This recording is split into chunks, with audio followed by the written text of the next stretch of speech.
I'm sharing a link for you in the chat, and I'll be using the chat quite a bit. The workshop today is engineering with Mars Base Camp, and I'd like you to be able to download a copy of that curriculum. So you can have that on the screen next to you if you want to during the workshop. So there's a link in the chat box that will take you to the National 4-H Council web page where that resource is available to download. And you can choose to download it in either English or Spanish. I'd like you to download the facilitator's guide.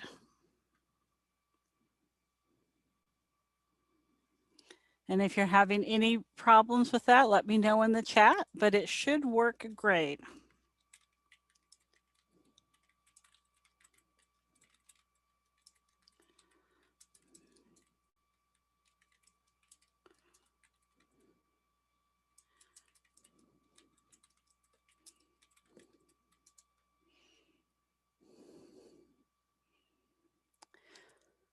Well, I am going to go ahead and get started, even though I'm not sure all of our participants are here yet, because we have a lot to cover. Yep, we still have a few people trickling in, so I will give us a slow start. This is an interactive, hands-on workshop. Unfortunately, our original idea of getting kits to you prior to the conference was a little harder. We wanted to be able to let more people register. So that's why the registration is still open, so that if people want to join this session and get one of the Mars Base Camp kits for about half price, they can still do that until noon today. And we're going to be going through that kit and a couple of the activities and focusing specifically on how we can use that resource to support youth in developing an engineering mindset. To make sure that there's really people out there, I'm going to ask you to introduce yourself in the chat. Just tell us where you're from, what your community is. That's all we need at this point. Your name will show up there next to it, are your initials, it looks like, if that's what you have on the screen.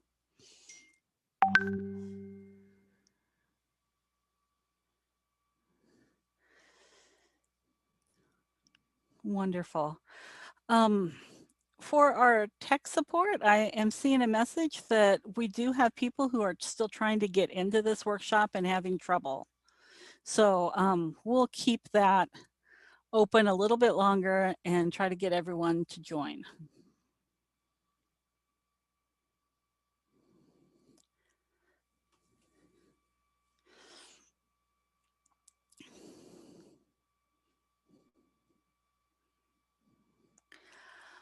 I am going to have you get up and move a little bit in this session. I also would recommend having some paper nearby for taking notes, though there is a handout that you can also just find the resources online.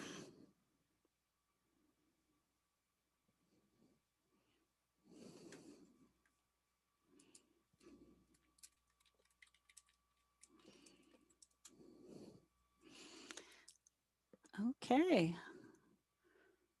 I think we will go ahead and get started. Once again, thank you for joining Engineering at Mars Base Camp.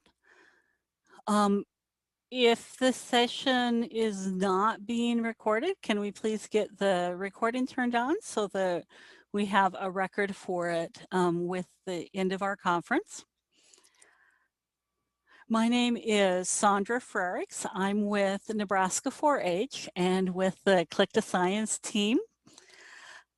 This is a 4-H template for the PowerPoint, but I just want to point out that the girl in the picture here, though she's from Maryland, not from Nebraska, she's using the Junk Drawer Robotics curriculum and has a crocodile punch in her hand. If any of you have been to my Junk Drawer Robotics workshops, that crocodile punch is a really awesome tool.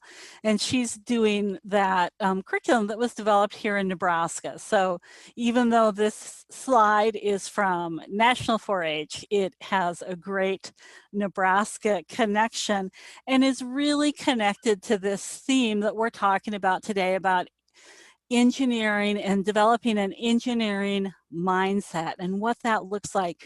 And in particular, as we're connecting this to the Million Girls Moonshot initiative from STEM Next, we're looking at engaging people who are underrepresented in engineering. So going beyond having that engineering or robotics club for the kids that are really excited about it and trying to get all young people engaged with engineering and reaching out in particular to underrepresented youth, which in the engineering case has a lot to do with youth with disabilities. Girls in particular are non-white youth. A lot of our minority races are very underrepresented in engineering, and especially because engineering is all about problem solving. That's a real issue because we're not as good at solving problems when we don't have a good representation of the people that we're trying to solve problems for. As I said, this session is about engineering habits of mind, not just about the Mars Base Camp. And Christine Cunningham did a fantastic job in the plenary session this morning talking about what engineering habits of mind means and what it takes to really develop engineering habits of mind. But since I'm not sure everyone was able to participate in the plenary session, I just have a brief refresher here for you to think about what engineering habits of mind means. We know that engineers are curious about how things work. So developing engineering habits of mind really means fostering curiosity in young people. And that's really not as hard. I don't think as when you think about developing engineering habits of mind, that sounds a bit intimidating, at least to me it does. But fostering curiosity in kids, I can do that because I know that kids are curious and they are interested in how things work. And fostering that, that's doable. I like that. The other thing Christine talked about is engineers are problem solvers. And we all need problem solving strategies, problem solving skills. That's important to our success in life, no matter what field we're in. So developing problem solving skills is something that we can support for all young people, not just the ones who are interested in robotics or engineering. And when you think about it, what we call the engineering design process is really just another problem solving process. And so it's worth making sure that that's accessible to all the kids in our after school programs. One of the things that I do think is a little unique about engineers is the way they go about taking a big problem and breaking it down so that that big problem may be hard to solve. It may be impossible to solve when you just take it on head on. But if you can whittle that down to a smaller problem that is solvable and handle that problem, and then handle the next part of that smaller problem, that you can eventually get to a solution that addresses the bigger problem. So taking something and bringing it down into smaller problems that are solvable is part of the approach that engineers take. So I think that these are all things that we can imagine each one of the young people in our programs being able to do, to be curious, to solve problems, and to take tackle big problems by breaking them into smaller bits. That is something that we can see as a potential for all children in our programs. I just want to do a quick check before we move on, because I see that there are some issues in the chat box. If you cannot hear me now, of course I can't, if I say that, you can hear me. Let me type. I just want to make sure that we're on board. Everyone is good. At the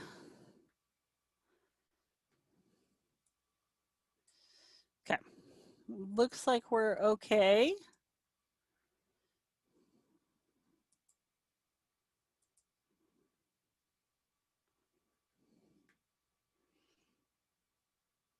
Okay. All right. We'll keep going then.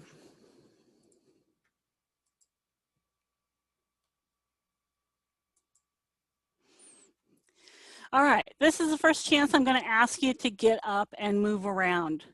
Oh, I'm going to share one more instruction again, because we had some people who just joined us. It might be helpful to have some paper handy, pencil and paper for taking notes during this session. And I'd really like it if everyone could download the Mars Base Camp Facilitators Guide. So I'm going to give you just a couple of minutes to get up and move around, and that'll also give you time to download that Facilitators Guide if you haven't had a chance to do that. I want you to get up and look around the rooms that you are in and find something that makes you think of an engineer. And if it's something small enough that you can bring back to your computer with you, go ahead and do that. So just take 2 minutes to look around and see what you can find in the room where you are that makes you think of an engineer.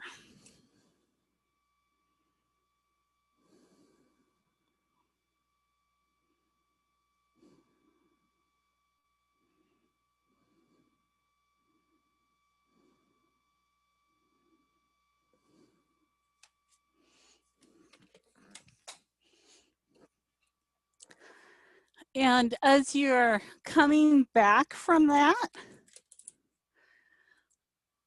I would really love it if you could turn on your video, if you have enough bandwidth, because what we're going to do next will be much easier if you have your video on.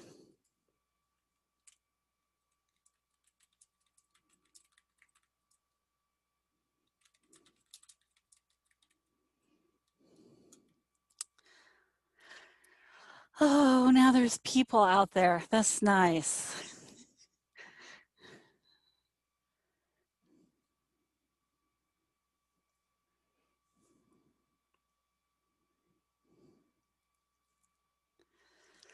We've got a few more people that are still looking for something that makes them think of an engineer.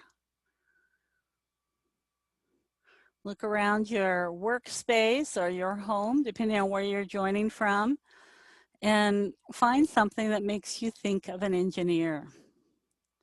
And now I think we have our last few participants joining us. That's awesome.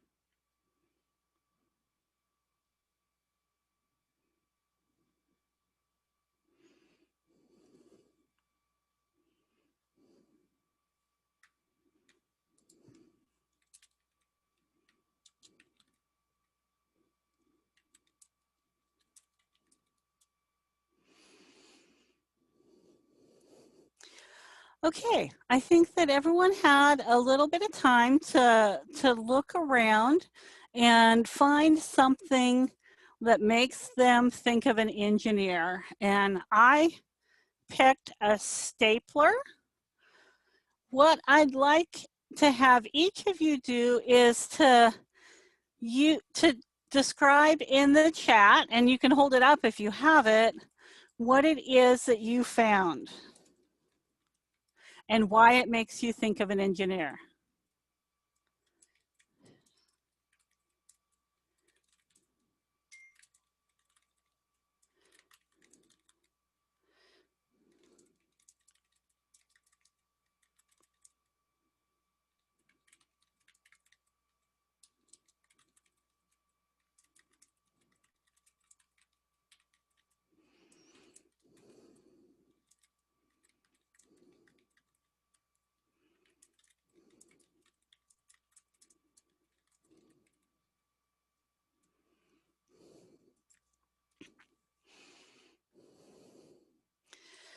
So if you're just coming back from exploring around your space to look for something that made you think of an engineer, what I'm asking you to do is share in the chat what it is that you found and why it made you think of an engineer. We're really thinking about this is an icebreaker to get us a little bit more familiar with each other and typing in the chat. And also to get us thinking about what exactly is an engineer? What does that look like? When we think of an engineer, what are we thinking about? It looks like we're thinking about design. There's several comments about this made me think of an engineer because it's designed. It's how it's put together, how it's welded. These are things about that make us think of engineering. The purpose sometimes, how do you create disinfecting wipes? That's an engineering problem, something that's really going to work. Lego, I like that.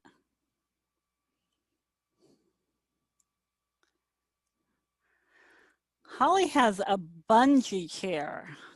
I'm intrigued by that.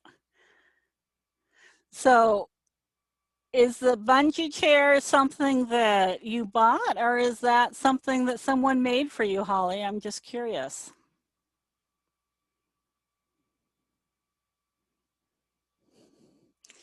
Some of the things were not well engineered. That's part of what they made us think of. That's good. Thanks, Holly. Purchased. Very intrigued by the bungee chair. So we're thinking about what it means to be an engineer by exploring the things that are in our space around us.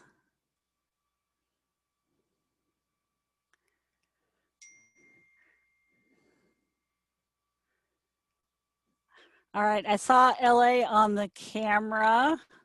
What is that you were holding up for us?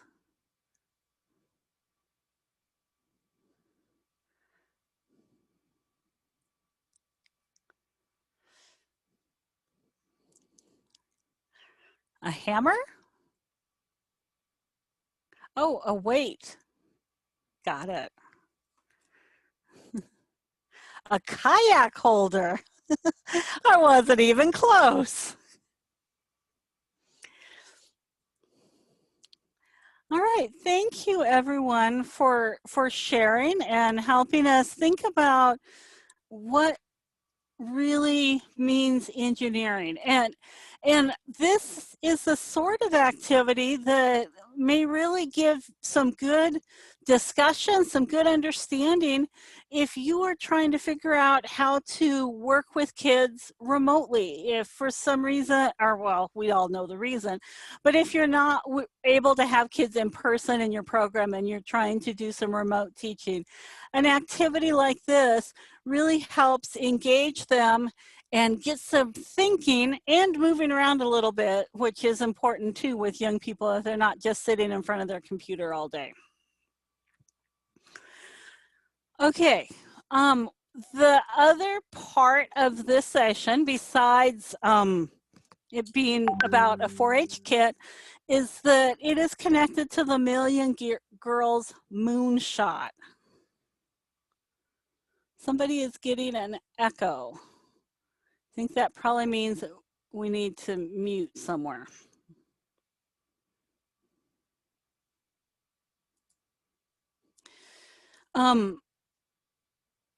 The Million Girl Moonshot is an effort to engage 1 million girls in STEM learning opportunities through after school and summer programs in the next 5 years, and it's funded by STEM Next.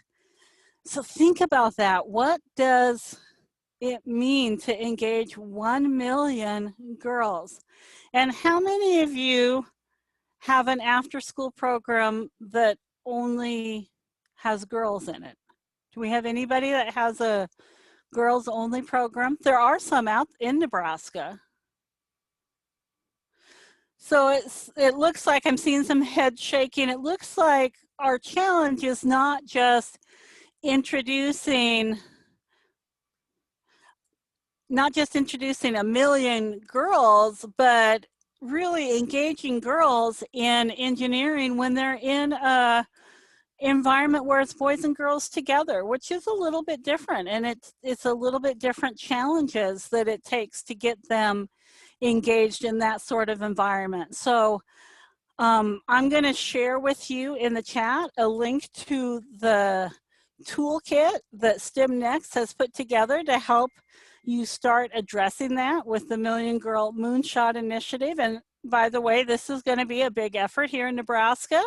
We're all in with this, so expect to see more about the Million Girls Moonshot from 4-H and from Beyond School Bells. We're going to be talking about it for the next 5 years. So this toolkit is the first way to get you started. And here's what we're going to try to do so that we can reimagine who can engineer and really engage all learners in our programs. First, we're going to think about how we alter the way STEM programs are delivered so that we're engaging more young people. Some of that is going to be about thinking about how do we have STEM activities that everyone can do that aren't just for the people who signed up for the engineering club. That's going to be important. We're also going to learn how to use gender inclusive strategies that will make girls in particular want to be more involved. Oops, I'm going the wrong way. And we're going to be introducing lots of new resources that you can use that are going to be engaging and empowering for all the youth in your program. And that's really what I want to do with this Mars Base Camp Kit. It's a great example of the type of resource that is going to be more engaging to both boys and girls together. So that's what we're going to be talking about today. But we're also going to be talking about different ways to deliver your programming so that it is more inclusive. That is our to-do list.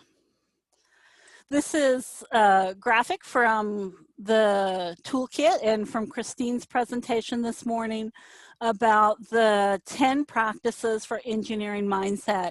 And Dr. Cunningham did a really good job describing all of these in the plenary session today. If you did not get to join that session, you'll find that description in the toolkit following the link in your chat box. We're going to be focusing not on all 10 of those today, but we're going to be focusing on just 3 strategies that I selected because I feel like those are the strategies that are best supported through the Mars Base Camp Kit. And so that's what we're going to focus on with this particular activity. And I think that's important. You don't need to focus on all of the strategies in every activity. Instead, you really want to be focused on what are the things I can go deep in and really support at a critical level rather than just trying to touch on a lot of different things. So we're going to be talking about these 3 strategies. First, teamwork. Engineering is rarely a solitary pursuit. Engineers work in teams, and in order to be engineers and think like engineers, we need to help young people develop their skills for working in teams. That's not something that comes naturally to most 3rd or 4th graders. They really need some help in understanding how to be a good contributor to their team. We also want to help them understand how teams bring a diversity of opinions and skills to the problem at hand and give them strategies for dealing with diverse teams and people who have ideas that are different from theirs, and provide opportunities for them to work on authentic teams that require communication, negotiation, and collaboration.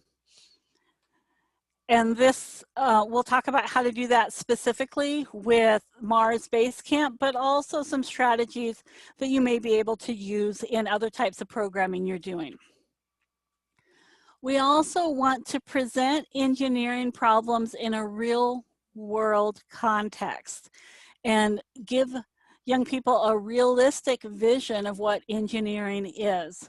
And we're really lucky in this. I think there's some really good resources out there where they have an opportunity to see videos of engineering role models or meet engineering role models.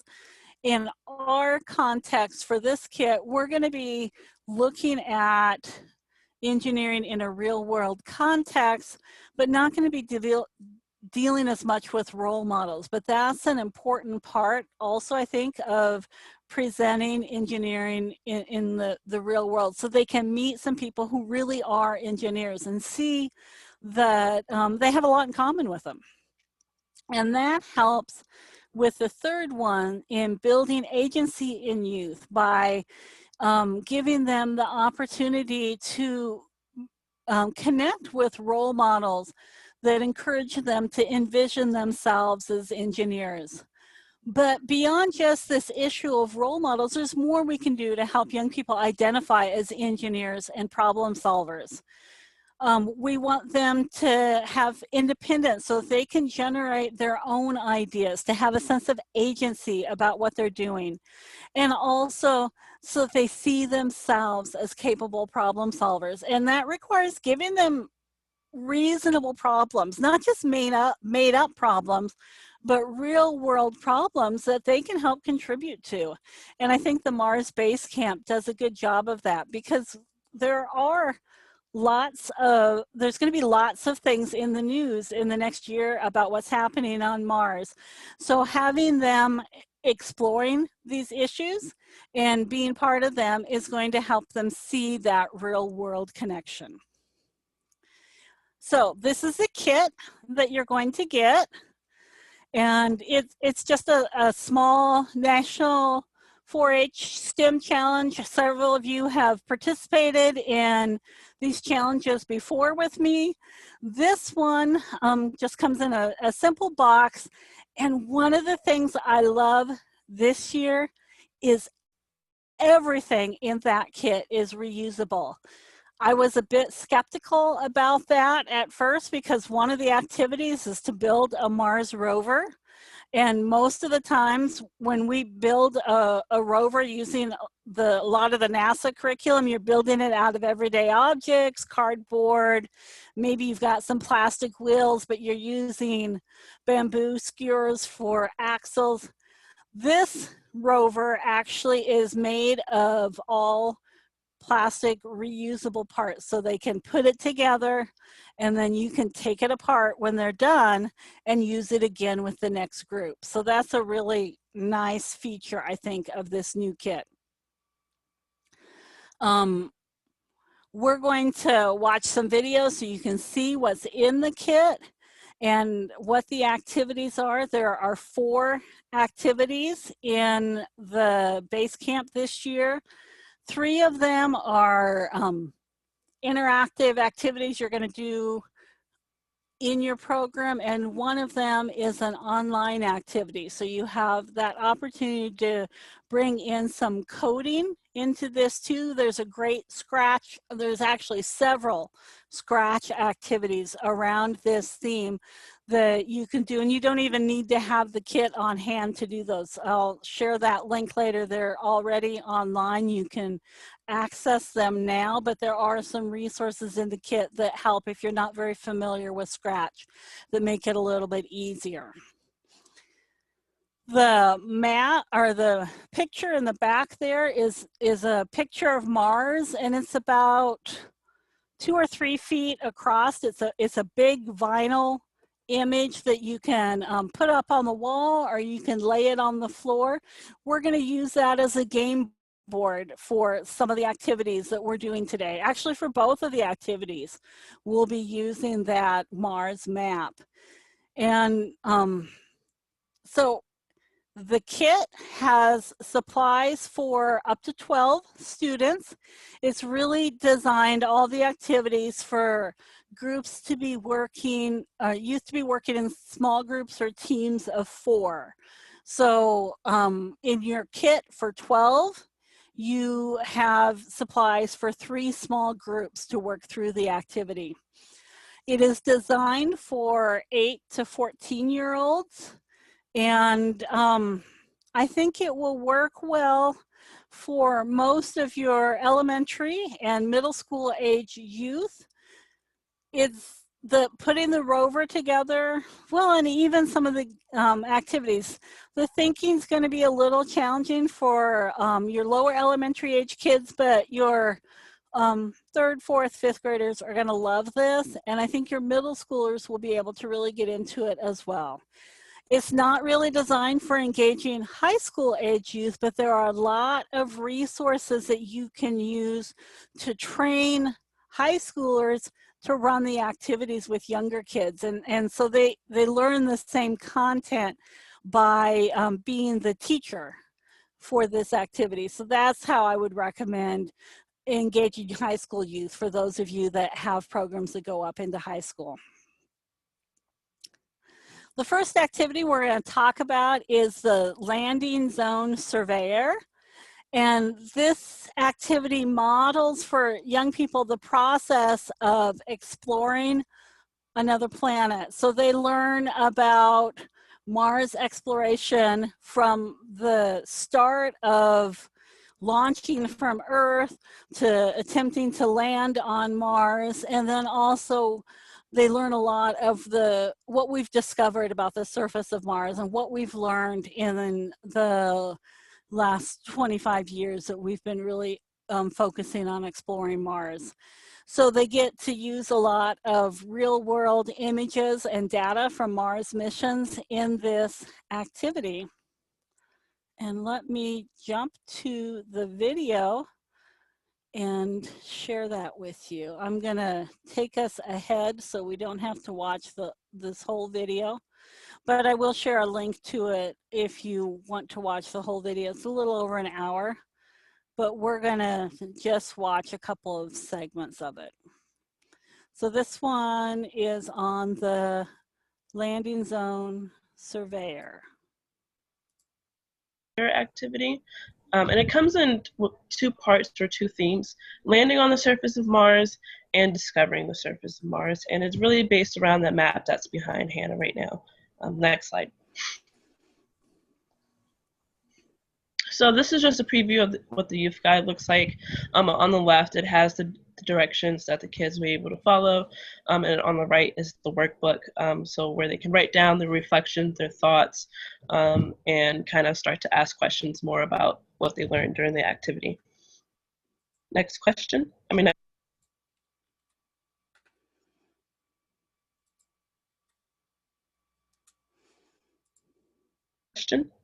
Next slide. Yeah. So the bulk of what I will be doing is showing you how to do it, or just guiding you through it. So the first part is just to lay out the map, which is also behind Hannah. That's that gridded map. And then the second part of that would just be to mark a launcher spot. That's going to be about 3 to 5 feet away from the map itself. And that's going to be the spot that everyone tosses from.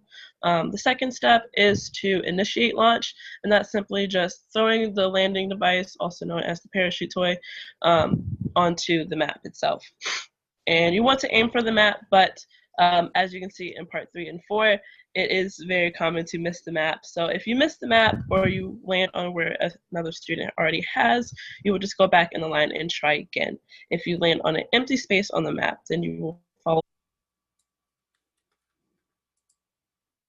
follow the part 2 of the directions, which is known as the orbit or entry, descent, and landing phase. I think we may have skipped the kit content slide. I'm not sure. Yeah, so we skipped the kit content slide, but that's no problem. We can just keep going forward. So next slide, please. So the second part is the orbit or entry, descent, and landing phase.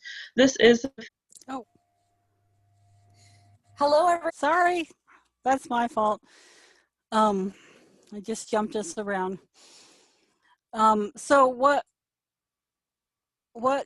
Winnie is explaining there is you lay out the map, which I said is about 3 feet across, and the kit comes with 3 parachute toys, the little people on the end of a parachute, and they're going to drop their parachute toys onto the map. And then depending on where it lands on the map, there's different instructions about what they're going to do for each one. And this is really an activity that doesn't have to take a lot of time, but the goal would be to have them explore all 16 of the sectors on that map so that they learn all that content. But this is a fun way to give them a little bit of background in what is happening on Mars and what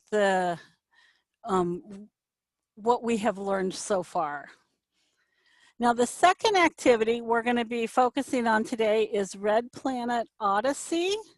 And let me get to the right point in the video for this one.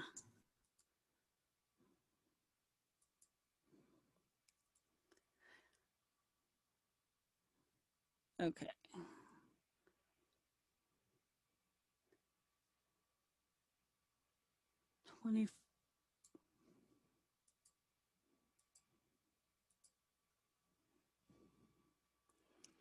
All right, let's start here and see if that works.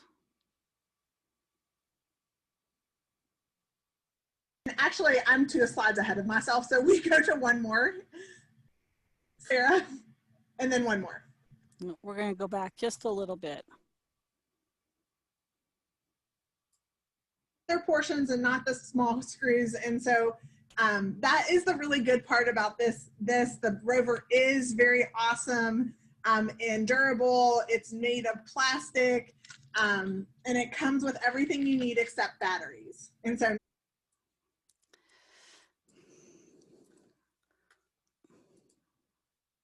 next slide.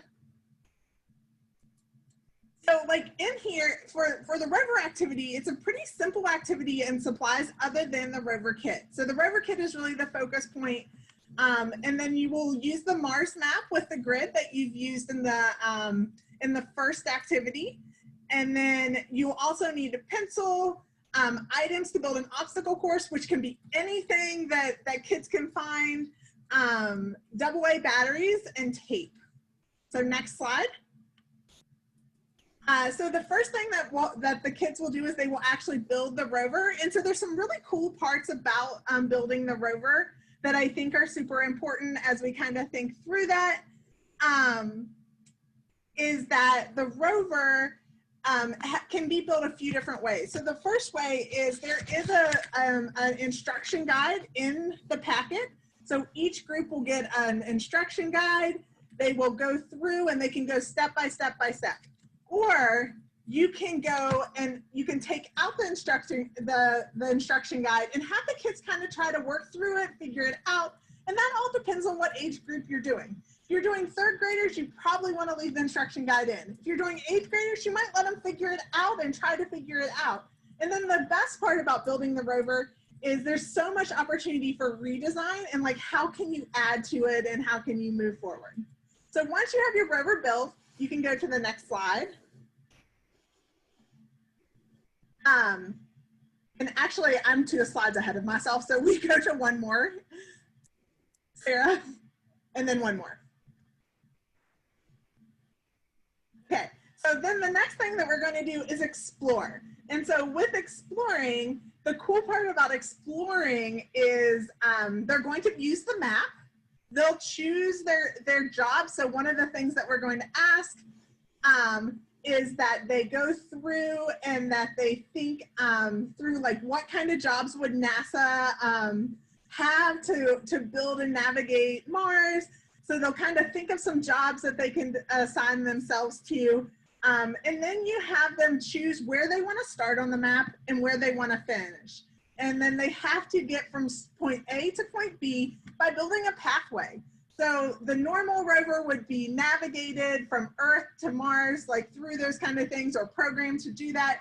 But the kids are going to physically program the robot to get from A to D or A to C or wherever they choose to go on the map. And then Okay, so it's always a little hard to watch a recorded webinar, so I'm going to move us on. That gave us, I think, an overview of what that activity is. They first have to build their rover, and then they're going to decide what path they want to take across that Mars map. And then they're going to use found objects, whatever they can find in your space, to keep their rover on the path. So the rover has a motor on it that's going to move the wheels, but it's not programmable. Like, it's not like a Lego robot. So in order to get it to go where they want to, they need to build walls or something that will keep it on the path that they want. So that's the nature of that second activity. And what I want you to think about, now that we've looked at both of these first two activities in the kit, is to think back to what we, oh, Cindy says she's tried it. Cindy, do you want to unmute and explain your experience? Because that would be great. I think people would like to hear that. I'm not hearing you yet. Hold on. Can you hear me now? Yes. Okay. I had the kit, and I had my two college boys home from school last weekend, and so I had them do it. And the rover motor is strong, so you really need to secure your path objects down well. Otherwise, it's going to plow right through it or knock it over or just go straight. So there's a little bit of a design there that they'll have to figure out. What did you find that worked? Excuse me? What did they find that worked? We just use masking tape, or painter's tape actually, to secure it to the map. So we use things, more heavy things like, dishware, things like that, which you won't have that probably in your after school program. So just think about more maybe plastic containers that can be taped down easily. I wouldn't use paper products, as I think, like you wouldn't want to use a cardboard tent type thing as a path, because you'd have to tape it down really well otherwise. So things that you can tape down easily that would stay secure with the tape. And it sounds like having a lot of painter's tape on hand is going to be important, because you're taping to that vinyl, and it's vinyl so you can take it off. But yeah, you don't want to use duct tape, and having plenty of tape will be important. Yeah. They actually had more fun going off the mats and just making more different design pathways and things like that. I can see how that will happen, because the map, even though it's pretty big, when you put the rover on it, you don't have a lot of space to manipulate after that, because that rover is probably, what, about 6 inches long itself? Yeah, and it goes pretty fast. I was surprised how fast it does go. So thank you. Good advice. So now we want to go back to those strategies that we talked about initially, and think about, are those built into these activities? What can we do to structure our support, really having good teamwork in this activity? So I'm going to ask people to use the chat for their brainstorming, though if you are more comfortable turning your mic on and talking, we're a fairly small group, so you're welcome to do that as well. What is already here about being a team, and what can we add to it to really help kids develop those communication and collaboration skills? We're expecting to have 4 kids with each rover. And the other thing is, you will have one map for all 3 groups that are using the supplies from one kit. So it might be a good idea to start with Cindy's recommendation right off the bat, and maybe give them a space to navigate in with their rover, but not have them try to do it on the map. Any other ideas? How do you really get teamwork happening? What do you do in other activities to make them work together, to make the teamwork real?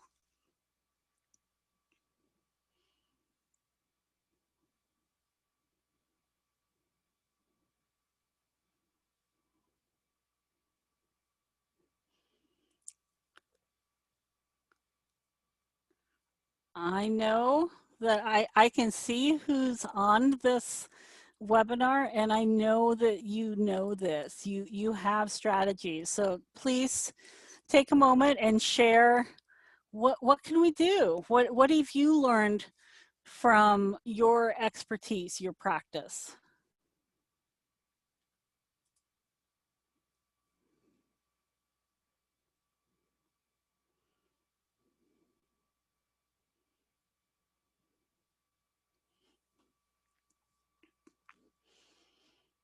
I'll give you a couple more minutes to type.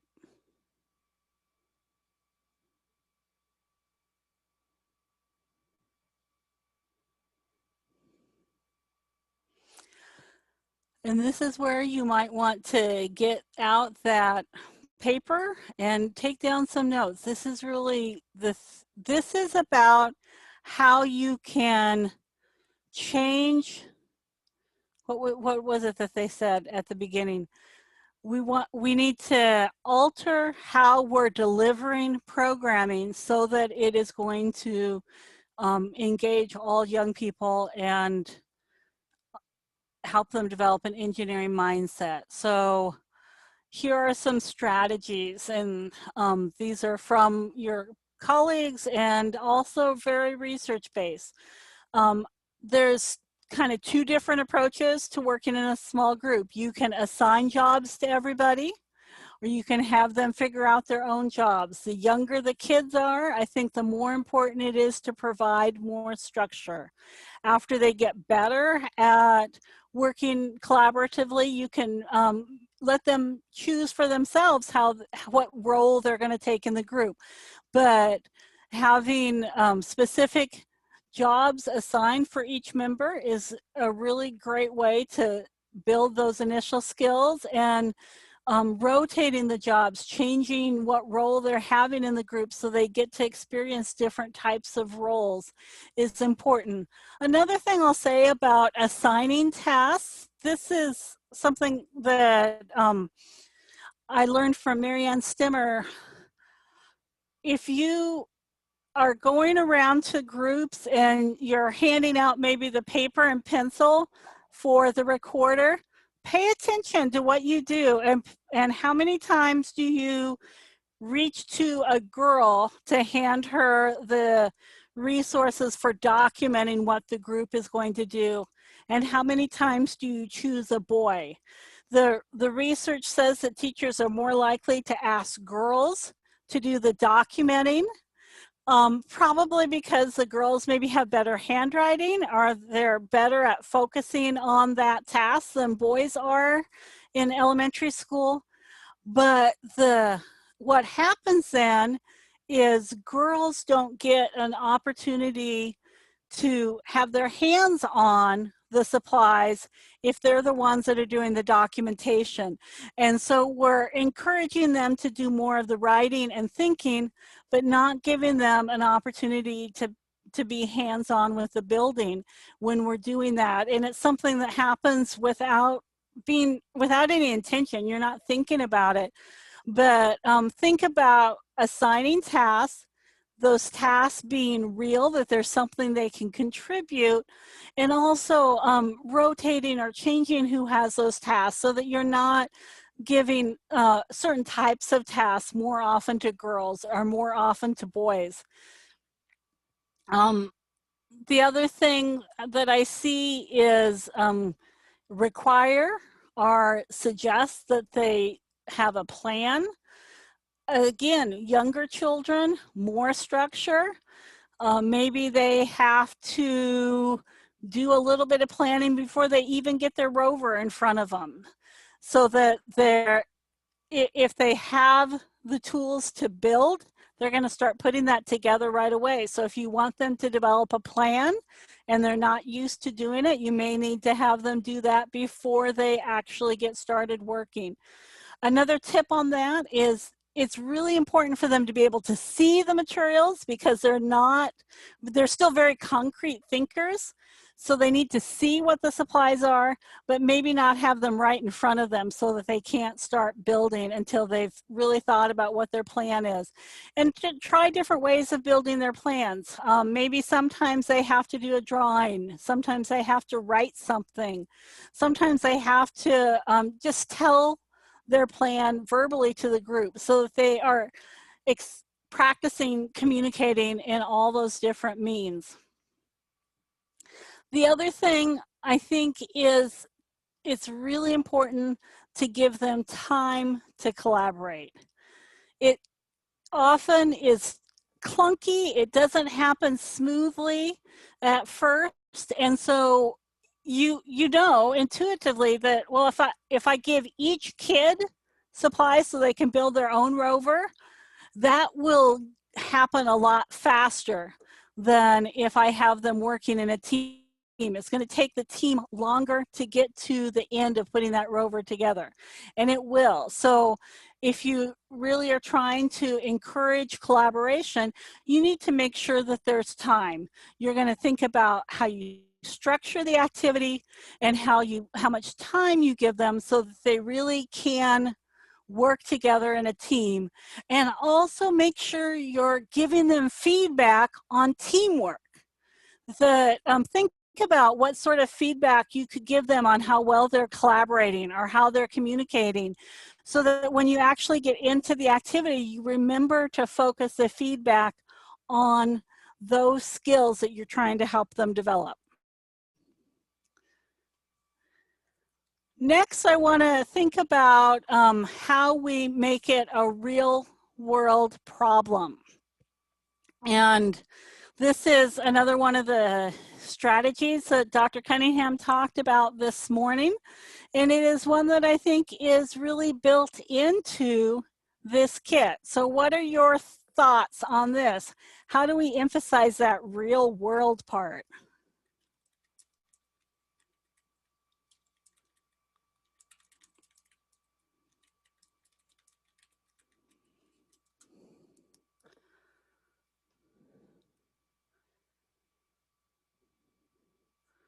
Again, I'll give you a couple minutes to think and type.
One of the things I love about NASA is that they have loads of images and videos that you can incorporate into the learning experience.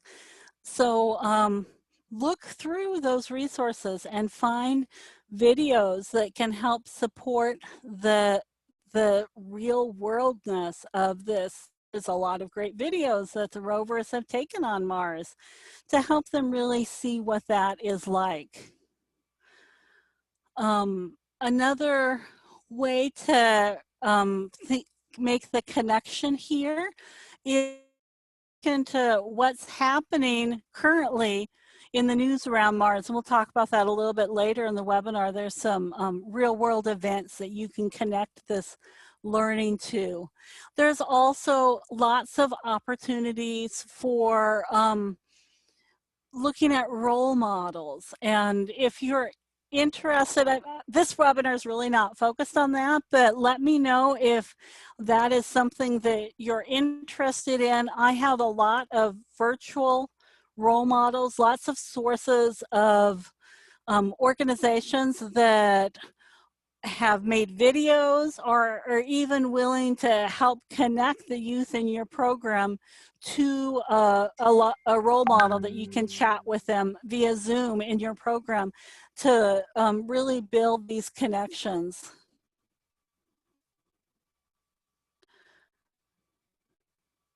Any other ideas about how do we make this a realistic vision of engineering?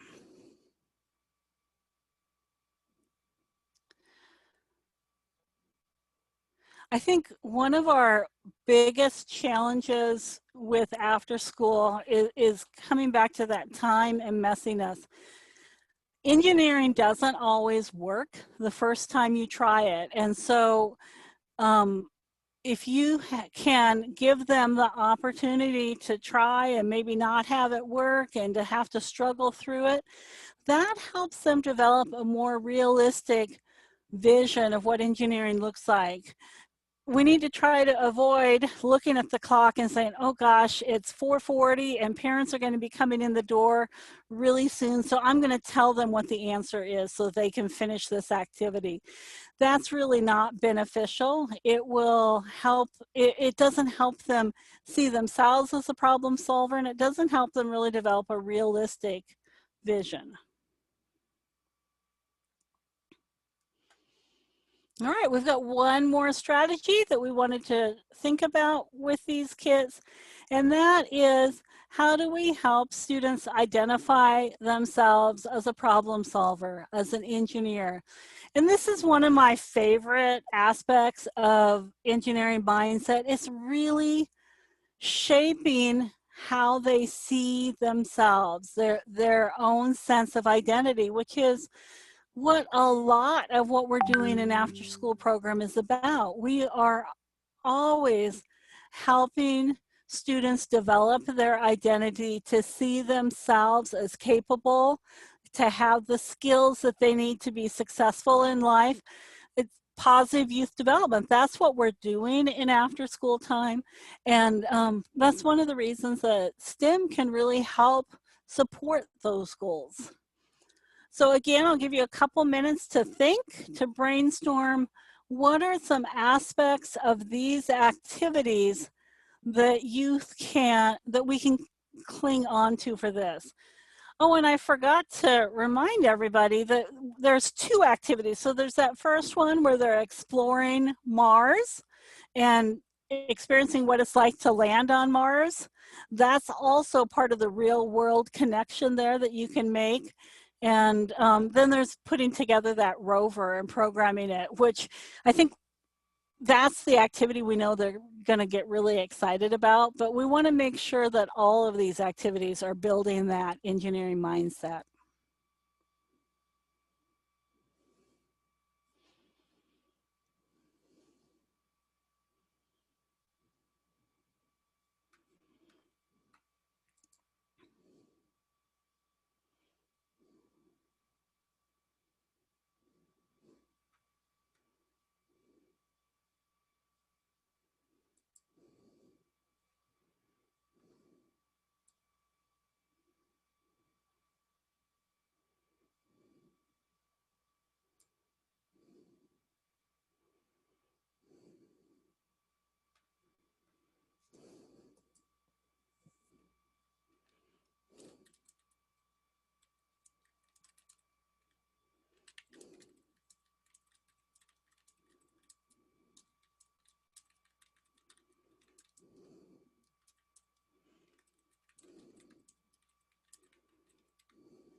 So there's a couple of things that I want you to think about really in this context of helping them develop an identity as an engineer, as a problem solver.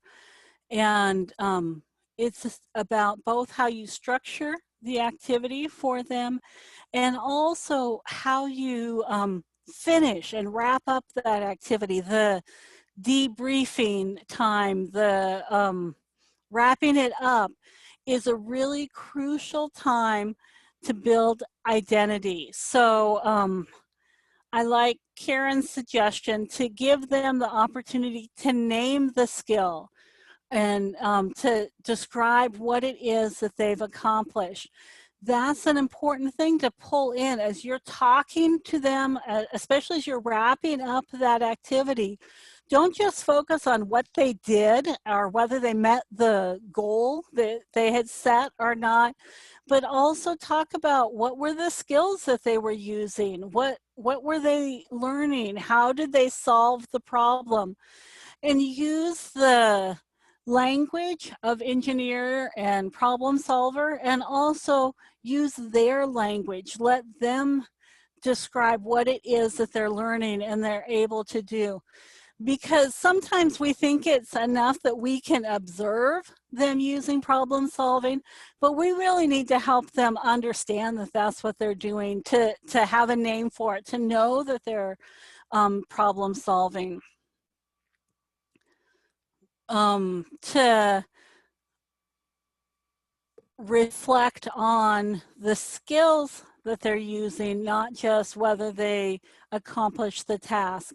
And also, again, setting up that time so that they have time to figure it out.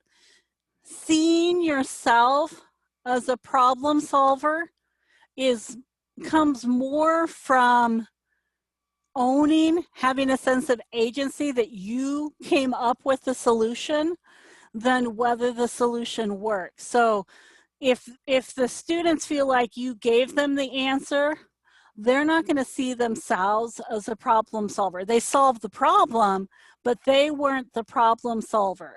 So even if their solution isn't as elegant as it could be, doesn't work as well as you think they're capable of, giving them the sense of agency that it's their solution, that they came up with that answer, is really important for developing this sense of identity. And then as Katie and Cindy mentioned, using that language, calling them engineers, letting them know that engineers solve problems and they just solved this problem like an engineer. Those are all important parts of really making that learning experience be something that supports the engineering mindset. And this task that we're undertaking over the next 5 years with the Million Girls Moonshot to change how we're delivering STEM programming so that we are really thinking about not just what did they learn, but how are they thinking about themselves? How is this contributing to skills that they're going to use for the rest of their life? Those sorts of issues are also important in what we're talking about here. One of the things I mentioned was you can connect this to what is actually happening on Mars. Let's see if I can get to the right slide. There we go.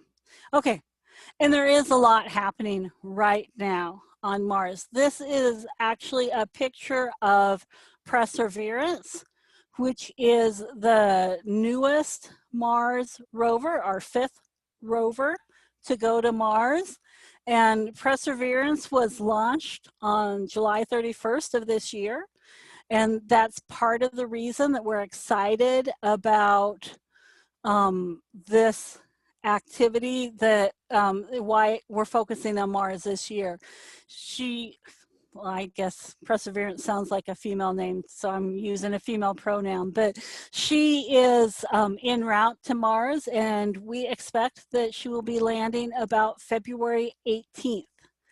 So you can get them excited about following that journey. See if Does NASA have a tracker? Will it let you know where in the solar system Perseverance is between now and February? And is that something that they can watch live or watch the recording soon after Perseverance touches down on Mars to see what happens, to get excited about that and connect that back to what they're doing in that first activity where they're dropping their little parachute person? That's like what, similar a little bit to what's going to happen to the Perseverance rover.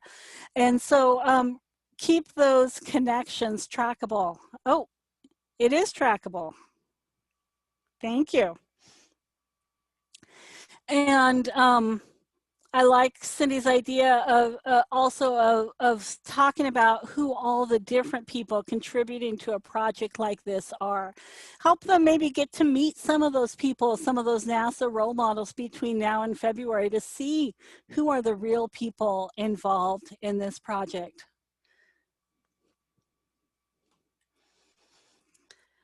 All right, now we're to the last slide in my presentation today to really envision what does the future look like for the youth in your program.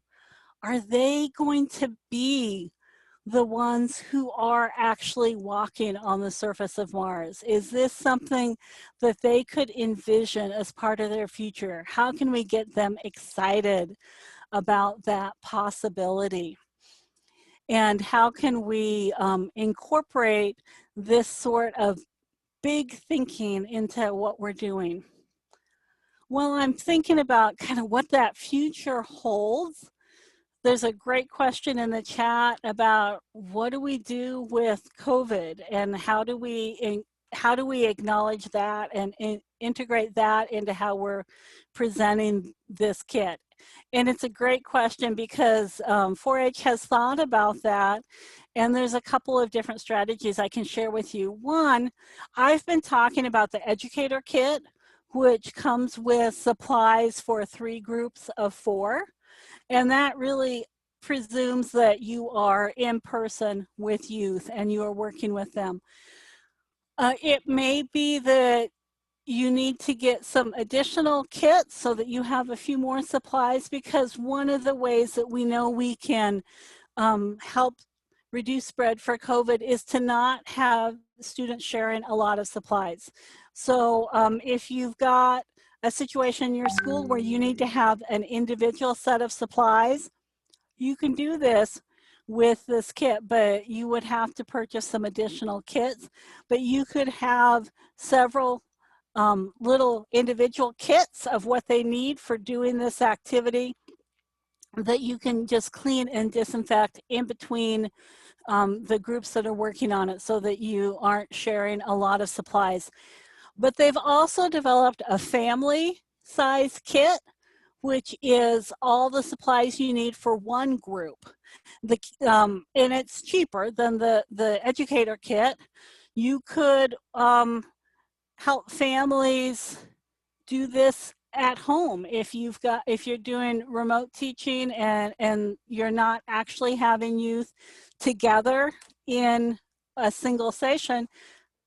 You could have family kits shipped to the individuals that are participating and connect them via Zoom to their small group so that they can work together and have that opportunity to collaborate, but do it in a different way. The things that I think really help this kit address some of the different COVID guidelines, because I know in different parts of our state, those guidelines are very different. It's not uniform across the state. Some places you don't really have to worry very much about this and you're not changing what you're doing at all. In other places, it's an issue that we really have to change how we're teaching. So you've got different sizes of kits, so you can order the size and the number of supplies you need. You've also got reusable supplies that are durable and can be cleaned in between use so that you can either set them aside for the recommended time so that they can dry for the things like the cards. By the way, we didn't talk about the card game at all, but there's a great tabletop card game where they explore agriculture on Mars as well. But we didn't get to that activity today, but all of those supplies can either be cleaned and disinfected like the rover and the map, or you could let them sit and dry so they could be moved, or laminate them so that you can disinfect them in between each use. Any other questions about how you could use these kits? The plan now is I will order the kits and have them shipped directly from National 4-H Council to you. So you can watch for those, I say probably in 2 to 3 weeks. And if you haven't gotten them by the end of October, please do let me know so I can track them and make sure that they get to you so that you can use them in your programming. The other activity that we didn't talk about very much is Insight from Mars.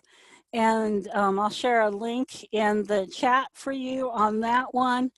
Insight from Mars has a whole bunch of different ways that students can work with Scratch and learn some basic coding skills and integrate it along with these Mars-based experiences. And those are online, or the kit also has a downloadable version on a USB drive. So if you don't have computers that go online, or you don't have very good internet connection where your program is, you can download Scratch onto those computers as long as they have a USB drive, and they can work offline and do the same activities.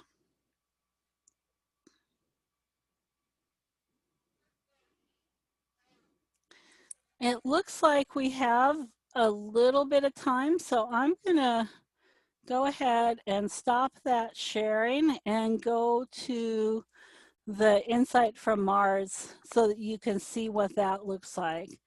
So I'm just following that link that's in the chat.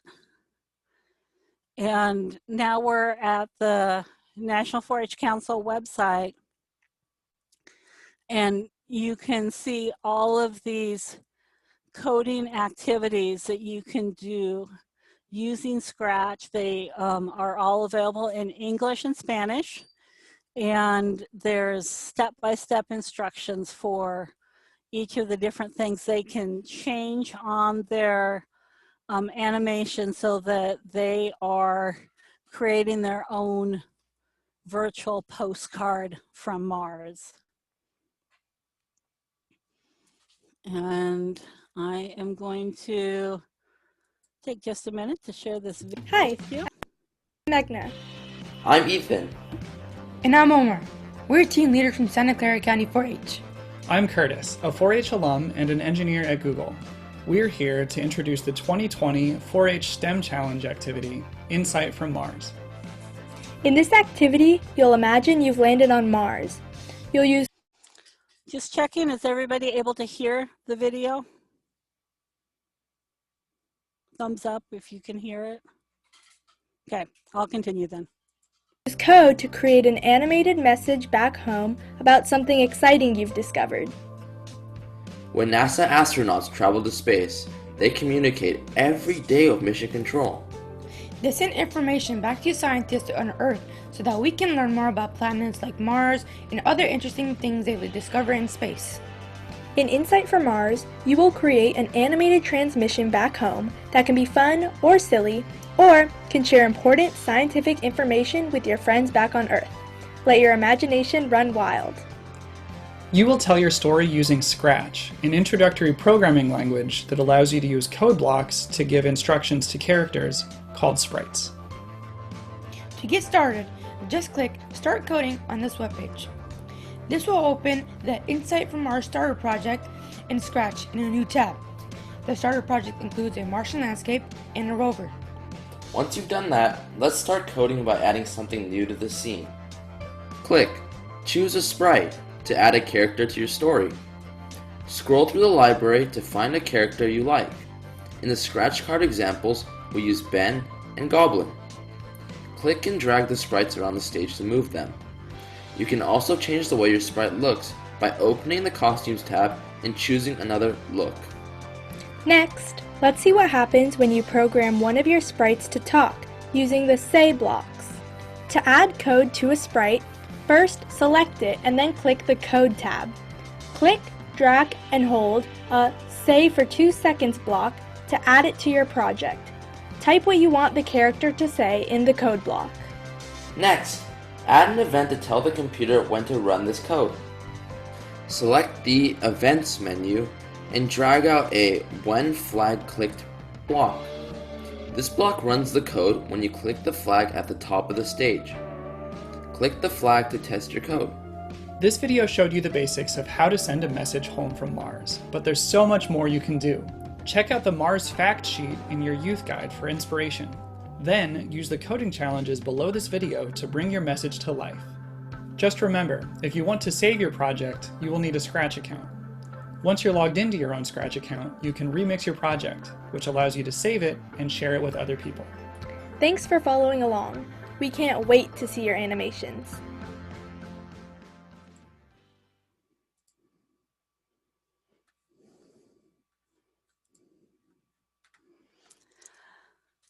So that's just a little teaser for this Insight from Mars, and all you need to do is click on it and you can start coding right now and follow the link that I shared in the chat and you can get to it. So it's ready for you right now. It's ready to go.